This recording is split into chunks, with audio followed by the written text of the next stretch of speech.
کا مقصد اور ہوتا ہے، لیکن ہمیں اس عشق تک تو ضرور پہنچنا چاہیے جو حسین کے ساتھیوں کے پاس تھا،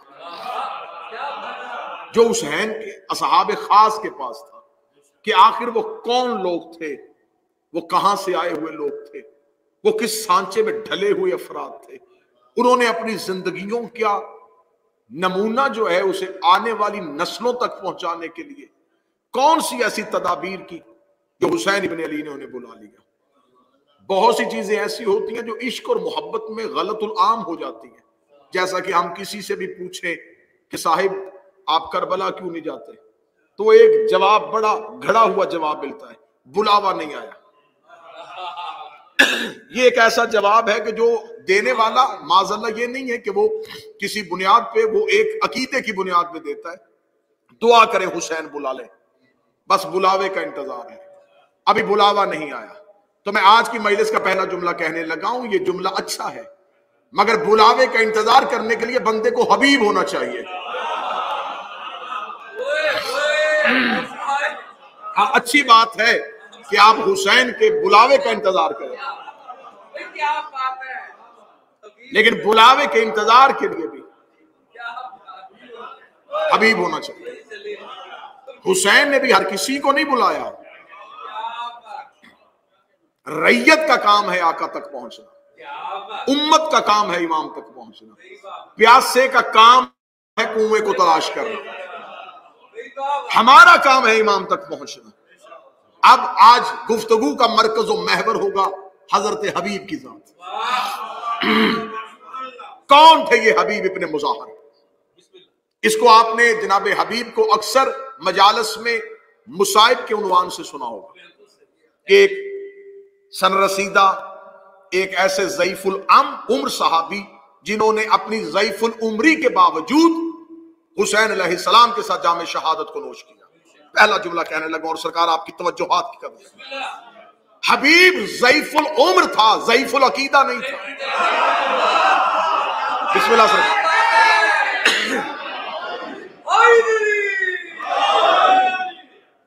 حبیب ضعیف العمر ضرور تھے، ضعیف العقیدہ نہیں تھے۔ برادر ندیم عباس مجلس میں تشریف فرمائے، اللہ ان کے والد کے درجات بلند فرمائے۔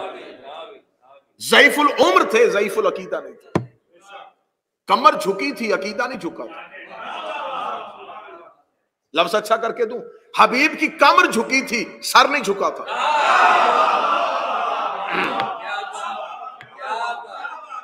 کمر میں خم تھا، نظریے میں خم نہیں تھا۔ کون تھا حبیب؟ جناب مظاہر کا بیٹا، اسے مظاہر کہہ دیا جاتا ہے لیکن یہ مطہر کے وزن پہ ہے۔ مظاہر جناب رسول کے صحابی تھے، جناب رسالت مآب سے حبیب کے والد بہت پیار کرتے تھے، رسول کی صحبت میں رہتے تھے، بنی اسد کے بزرگوں میں ان کا شمار ہوتا تھا۔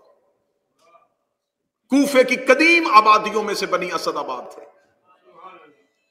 جناب مظاہر مدینہ کے رہنے والے تھے، رسول سے محبت کیا کرتے تھے۔ جناب مظاہر کے ہاں اللہ نے ایک بیٹا دیا۔ رسالت مآب کی بارگاہ میں عرض فرمایا، یا رسول اللہ، اللہ نے مجھے بیٹا دیا ہے، میں چاہتا ہوں کہ نام آپ تجویز کریں۔ جس وقت مظاہر رسول سے پوچھنے کے لیے رسول کی گود میں حسین بیٹھے تھے۔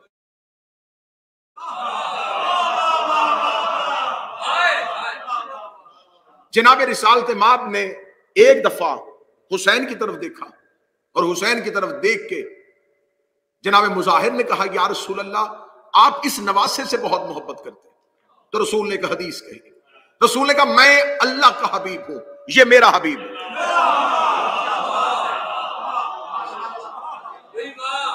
میں حبیب پروردگار ہوں اور یہ میرا حبیب۔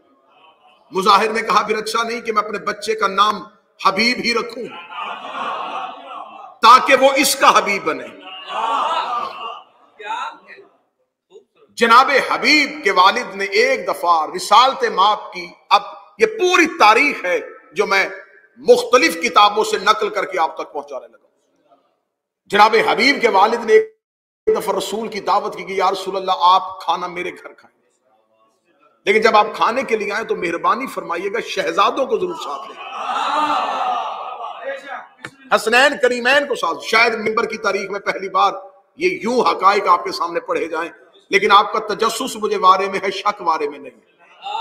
تجسس میں آپ جا سکتے ہیں، لیکن اس یقین اور اعتماد کے ساتھ سنا کریں. میں روزانہ کہتا ہوں کہ بعض احبابوں کے ذہن میں یہ خیال آتا ہے پتہ نہیں یہ کہاں سے پڑھ دیا، یہ کہاں سے پڑھ دیا. آپ کوئی بات نئی بار سنیں، پہلی بار سنیں تو اس کا مطلب یہ نہیں ہے کہ یہ پہلی بار ہوئی ہے. بعض لوگوں کے ذہن میں یہ خیال آتا ہے جی ہم نے پہلے نہیں سنا. تو سرکار میرا مقصد آپ نہیں ہے کہ آپ نے یہ پہلی بار کیوں سنا ہے. یہ منبر جو ہے یہ ذمہ داران کے لیے، ہمیں خبر ہے یہ حسین کی اوپن کچہری ہے. تو یہاں پر آنے سے پہلے بار حوالوں کو ازبر کرتے ہیں کہ منبر سے کوئی ایک غیر ذمہ دار لفظ نہ آ جائے، کیونکہ صرف آپ ہی نہیں دیکھ رہے، ان مجالس کو بار بار پوری دنیا میں دیکھا جائے گا. اور میں مولا حسین کا جتنا بھی شکر ادا کروں وہ کم ہے کہ مجھے وہ بھی سنتے ہیں جو کسی کو نہیں سنتے. تو لہٰذا آپ حوالوں کی ذمہ داری میرے اوپر رہنے دیں، اور آپ وقتی طور پہ جب مجلس میں بیٹھے تو پوچھنا آپ کا حق ہے، شک آپ کا حق نہیں. تو اب جناب مظاہر نے کہا کہ حسنین کو ساتھ لے کے آئے، رسالت امام شہزادوں کو ساتھ لے کے. حبیب بچپن میں تھے، حبیب کو پتا چلا کہ آج حسین میرے گھر آ رہے ہیں. یہ حبیب کا بھی بچپن ہے اور حسین کا بھی بچپن ہے. حدیث کی کتابوں میں ہے، رجال کشی نے لکھا کہ رسول ایک دفعہ مدینے کے بازار سے گزر رہے تھے اور جناب حسین کریم بادشاہ مدینے کے بازار میں تھے. رسول نے دیکھا کہ چھوٹا سا بچہ جو حسین کے پیچھے پیچھے اور حسین کے پاؤں سے مٹی اٹھاتا ہے اور اپنی آنکھوں کو لگاتا ہے. رسالت امام نے وہیں زمین پہ بیٹھ کے اس بچے کو اپنی گود میں بٹھایا اور اس کی پیشانی کو چوم کے کہا مجھے اس سے اتنی محبت ہے جیسے حسین سے. یہ حبیب ہے. اب یہ حبیب کے بچپن میں حسین سے محبت نہیں تھی، عشق تھا حسین. اور جس سے عشق ہو پتا چلے کہ آج وہ آ رہا ہے. جناب حبیب بار بار چھت پہ جاتے، پھر سین پہ، چھت پہ جاتے، پھر سین پہ. چھت پہ جا کے بے چینی سے حسین کا انتظار کر رہے تھے. یا کتاب کہتی ہے چھت سے حبیب گر گئے، زمین پر گر کے مر گئے. حبیب مر چکے تھے. مظاہر کو خبر ہوئی کہ بیٹا مر گیا ہے. بیٹے کی لاش اٹھائی اور کمرے میں رکھی، دروازہ بند کر کے تالا لگا. حبیب کی ماں سے کہنے لگا میرے گھر سے رونے کی آواز نہ آئے. علامہ مامکانی نے رجال کشی میں اور اس کے علاوہ دیگر جتنی حبیب پہ کتب لکھی انہوں نے واقعے کو ضرور کوٹ کیا. فرمایا کہ میرے گھر سے رونے کی آواز نہ آئے، ایسا نہ ہو کہ رونے کی آواز سن کے رسول دعوت چھوڑ دے. کیسی ماں تھی، کیسا باپ تھا، بیٹے کی لاش کمرے میں اور ماں کھانا بنا رہی اور باپ دسترخوان میں. رسالت امام دسترخوان میں آ کے بیٹھے، دائیں حسن بیٹھے، بائیں حسین بیٹھے. جب کھانا لگ گیا تو حبیب کے والد نے رسول سے کہا بسم اللہ شروع کرے. رسول نے فرمایا حبیب کہاں ہے؟ فرمایا یا رسول اللہ آپ کھانا شروع کریں، حبیب باہر بازار میں ہوگا. اب رسالت امام کا انتظار مظاہر کر رہے تھے کہ رسول شروع کرے تو ہم شروع کریں. رسول نے حسین سے کہا حسین شروع کیجیے.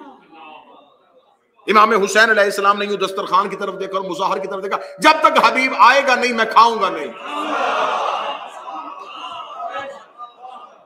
اب یہ سمجھ کے جملہ سنیے گا، یہ جملہ ایک شہزادہ نہیں بول رہا، کون کا مالک بول رہا. جب تک آئے گا نہیں، جب تک نہیں آئے گا میں نہیں. اتنا کہنا تھا. یا حبیب کے باپ نے کہا سچ سننا چاہے تو پھر سنیے، ابھی تھوڑی دیر پہلے چھت سے گر کے دنیا سے جا چکا ہے. رسول نے فرمایا بتایا کیوں نہیں؟ فرمایا اس لیے کہ کہیں آپ میرے گھر کی دعوت نہ چھوڑ دیں. رسالت امام نے فرمایا حبیب کی لاش کہاں ہے؟ فرمایا کمرے میں. رسول نے فرمایا کمرہ کھولا جائے. کمرے کو کھولا گیا. رسول نے فرمایا حسین اندر جائیے. حسین اندر گئے اور حسین نے جا کے حبیب میں تم سے ملنے آیا اور تو چلا گیا. اتنا کہنا تھا حبیب السلام علیکہ یا حسین ابن علی کے. حبیب کے پاس دو زندگیاں ہیں. ایک اللہ نے دی تھی،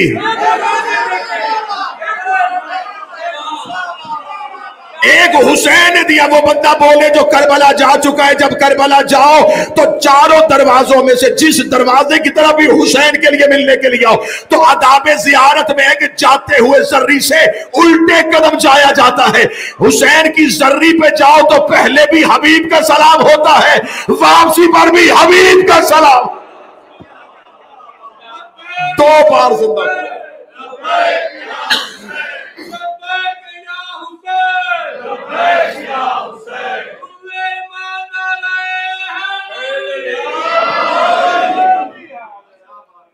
دو بار حبیب کا سلام۔ دوسری زندگی حبیب کو حسین نے دی تھی۔ جناب حبیب کوفہ منتقل ہو چکے تھے بنی اسد قبائل کی وجہ سے، اور جب جناب مسلم کی آنے کی خبر پہنچی تو سب سے پہلے جناب مسلم کے ساتھ دینے والوں میں سلیمان بن سرد خزائی، جناب امیر مختار، جناب ہانی بن عروہ، ان بزرگوں کے ساتھ جو واضح کردار تھا وہ حبیب بن مظاہر کا تھا۔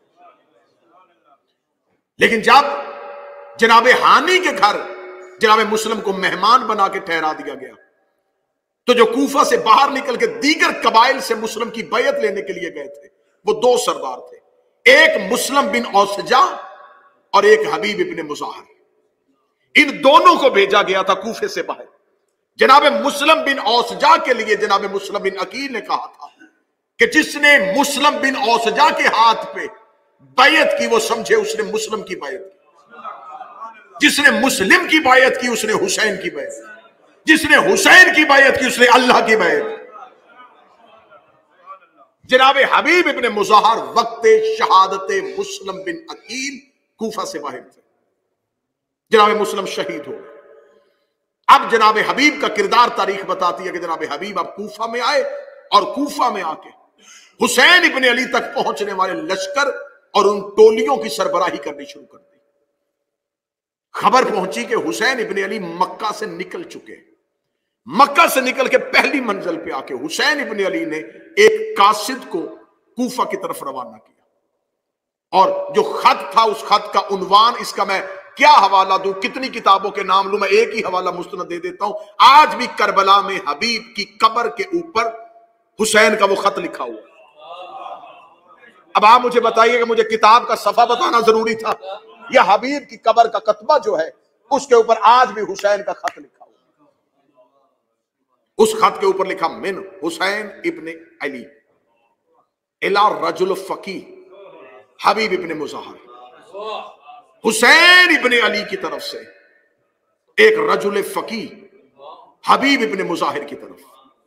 ان پڑھ کسی کو مولوی کہے تو اور ہے،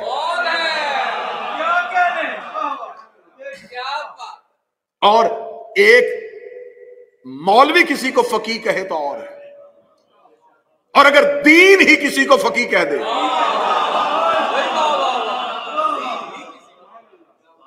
فقی کہتے ہیں جسے دین کی سوجھ بوجھ ہو، دین کے ارکان کے بارے میں جانتا ہوں۔ اور یہ کہہ کون رہا ہے؟ حسین۔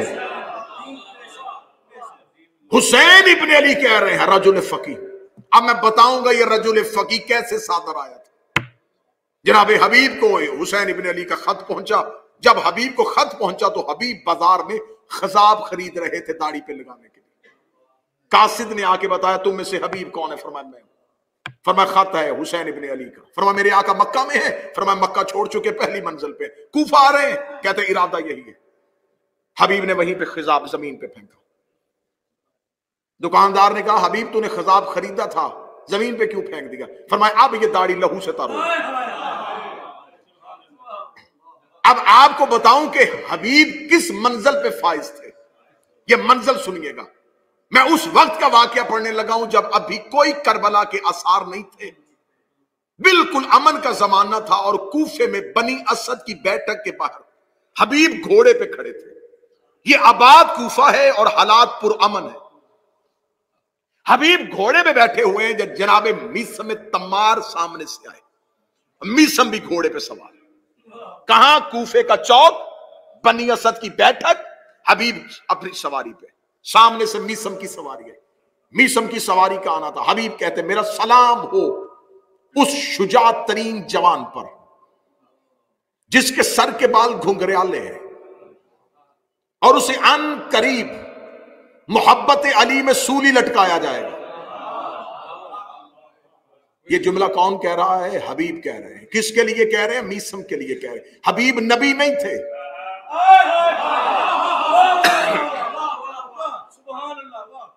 غیب کی علمیں اور خبریں صرف اور صرف حجت جانتی ہے یا نبی جانتی ہے؟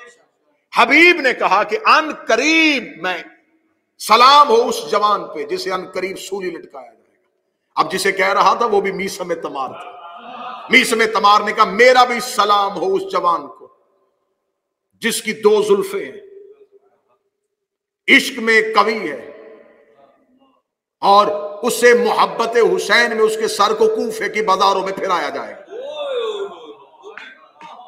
اب ذرا دیکھنا کہ کس معیار پہ ہے یہ علی کے نوکر. اب مجھے سر پہ قرآن رکھ کے بتاؤ جس کے نوکر ایسے ہیں. اب مجھ پہ کوئی سوال کرے کہ علی غیب کی خبریں کیسے جانتا تھا؟ یہ قرآن میرے ممبر پہ سامنے پڑا ہوا ہے. دنیا علی کے غیب کی خبریں سن کے پریشان ہے.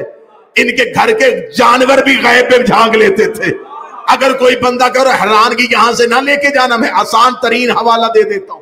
اہل سنت نے بھی اپنی کتابوں میں لکھا ہے جب رسالت امام مکہ سے ہجرت کر کے مدینہ آئے تو ہر ایک کی خواہش تھی نبی میرے گھر رکے، نبی میرے گھر رکے، نبی میرے گھر رکے. نبی نے اپنی اونٹنی کی مہار کو چھوڑ دیا. جہاں جا کے قصوہ بیٹھے گی میں اسی گھر کا مہمان بنوں گا. وہ قصوہ بیٹھی ابو ایوب انصاری کے دروازے پہ، رسول بن گئے ابو ایوب انصاری کے مہمان.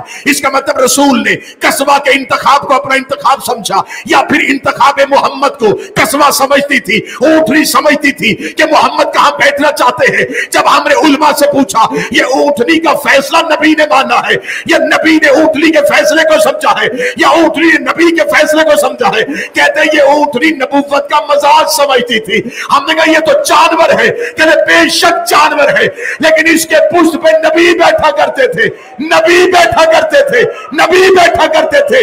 جس اونٹنی پہ نبی بیٹھے وہ غیب جانتی ہے اور جو نبی کے کانٹوں میں بیٹھتے تھے.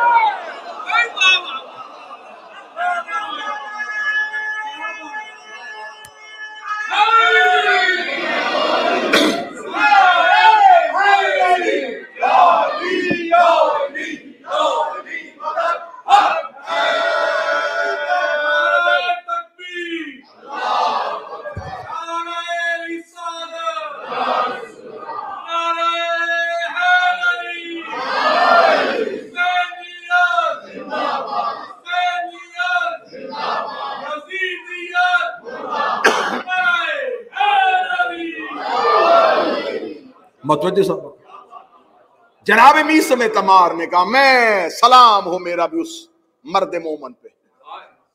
اب حبیب بھی میسم کو اس کی موت کے بارے میں بتا رہے. اس کا مطلب حبیب جانتا تھا کہ میسم نے کب مرنا ہے اور میسم جانتا تھا کہ حبیب نے کیسے مرنا ہے. یہ علم حبیب اور میسم تک کیسے پہنچا؟ ابھی یہ دونوں نے یوں بات کی اور حبیب کا گھوڑا ادھر گزر گیا، میسم کا ادھر گزر گیا. جو لوگ بنی اسد کے بیٹھے تھے انہوں نے کہا استغفر اللہ، الیاذ باللہ. کیسے ہیں یہ لوگ؟ استغفر اللہ، غیب کی خبریں. کتنے بڑے بڑے دعوے کر کے چلے گئے. یہ سامنے سے ایک اور بزرگ چلا رہا تھا، اسے کہتے ہیں رشید حجری. یہ علی کا صحابی ہے. یہ اسے امیر المومنین نے رشید الولایہ کہا تھا. علی فرماتے ہیں موت کی مکمل خبر رشید جانتا ہے. سامنے سے رشید آیا، دیکھا کہ قبیلہ بنی اسد کے لوگ کان پکڑ کے بیٹھے. فرمایا کیا ہوا؟ کہنے لگے ابھی ابھی یہاں سے دو گزرے ہیں تو بڑے نام، دونوں ہی علی کے صحابی. ایک نے کہا کہ میسم تمہیں سولی لٹکایا جائے گا، اور وہ میسم جو ہے وہ جسے اتنا ہم سچا کہتے ہیں، جس کی کوفے والے اتنی عزت کرتے ہیں کہ یہ علی کا نوکر ہے، وہ کہتا ہے کہ تیرا سر کوفے میں پھرایا جائے گا. اتنا کہتا رشید کہتے اچھا میسم ایک بات بھول گیا، اسے یہ نہیں بتایا کہ حبیب کے قاتل کو 200 درہم انعام بھی دیا جائے گا.